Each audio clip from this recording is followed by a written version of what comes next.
Isaías capítulo 39. O capítulo 39, ele vai apresentar a última parte que nós falamos do apêndice histórico. E ele fala justamente do grande vacilo de Ezequias, quando os embaixadores da Babilônia foram enviados a Jerusalém, e o Ezequias, orgulhoso, mostrou toda a sua riqueza para esses mensageiros de Babilônia, e na verdade você vai ter um futuro funesto aí para a tribo de Judá. 39. Naquele tempo enviou Merodach-Baladã, filho de Baladã, rei de Babilônia, cartas e um presente a Ezequias, porque tinha ouvido dizer que havia estado doente e que já tinha convalescido. É aquela questão, ele ficou doente, e aí era comum os reis mandarem presentes quando esse saía de um estado ruim. E no caso aqui, o Merodach-Baladã, ele aparece ajudando Ezequias, né? Por que seria essa ajuda? Porque justamente na ocasião a Assíria dominava, lembra? E a Assíria, na verdade, estava dominando, e a Babilônia já era a grande inimiga da Assíria, que posteriormente tomaria esse reino. Então essa questão de fazer agrados a esses reis era fortalecer um sistema, criando uma coalizão para resistir às investidas da Assíria.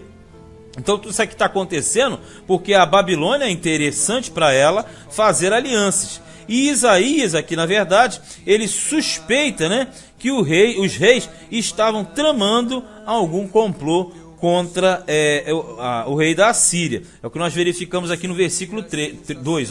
Vamos lá. E Ezequias se alegrou com eles e lhe mostrou a casa do seu tesouro, e a prata, e o ouro, e as especiarias, e os melhores ungüentos, e toda a sua casa de armas, e tudo quanto se achava nos seus tesouros. Coisa nenhuma houve nem em sua casa, nem em todo o seu domínio, que Ezequias lhe não mostrasse.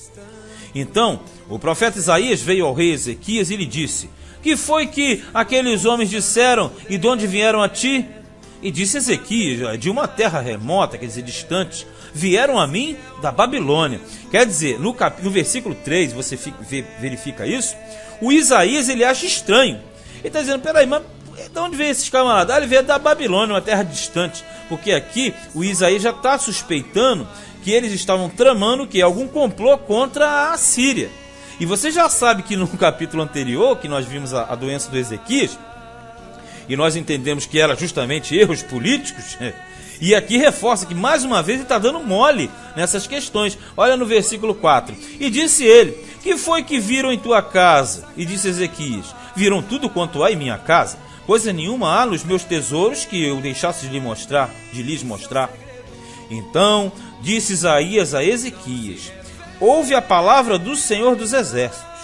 Aí ele vai mandar: eis que virão dias em que tudo quanto houver em tua casa, com o que entesouraram teus pais até o dia de hoje, será levado para a Babilônia.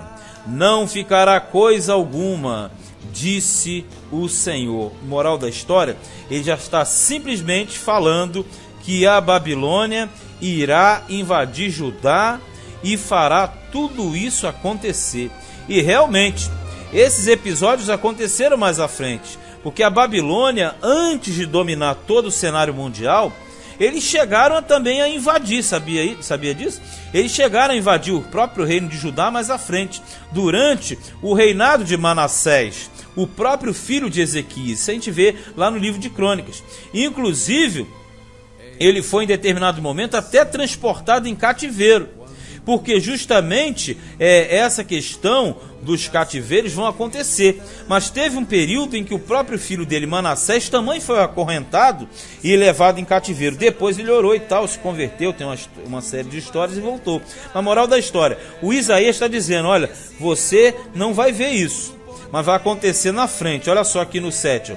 E dos teus filhos que procederem de ti, e tu gerares, tomarão para que sejam eunucos no palácio do rei da Babilônia. Isso aqui tanto se refere a um período mais curto, que seria justamente essa prisão de Manassés, você vê isso no 2 Crônicas, como também a visão dos eunucos, que eram aqueles transportados no cativeiro, como o caso de Daniel, de Misael, né? Aqueles, de Daniel e seus amigos que foram ser eunucos no palácio de Babilônia. Então disse Ezequias a Isaías, olha só, que ele sentiu que fez uma baita de uma besteira, né, para não falar outra palavra. Ele fala assim: boa é a palavra do Senhor que disseste. Quer dizer, boa é, tipo, ele falou a verdade e o que Deus fala tem que se cumprir. Aí ele fala assim: disse mais, porque haverá paz e verdade em meus dias. É mais ou menos o seguinte: boa é a palavra do Senhor, porque isso não vai acontecer no meu reino. Isso aqui é uma noção clara de quem é Deus. Tipo assim, se eu errei, realmente virão a consequência. Mas pelo menos, durante os meus dias, haverá paz e verdade. Ou seja, o pepino vai estourar na mão de outro lá na frente. É igual político quando deixa o cargo, né? Deixa a bomba armada e o que vem depois é que segura as rebordosas, né? Então esse capítulo aqui pequeno, 39, você já viu um ínterim, né? Fechou aqui, fechou justamente esse período, mas mostra que Ezequias voltou a fazer besteira política depois da sua cura miraculosa. Mas vamos lá, este foi Profeta Isaías, capítulo 39.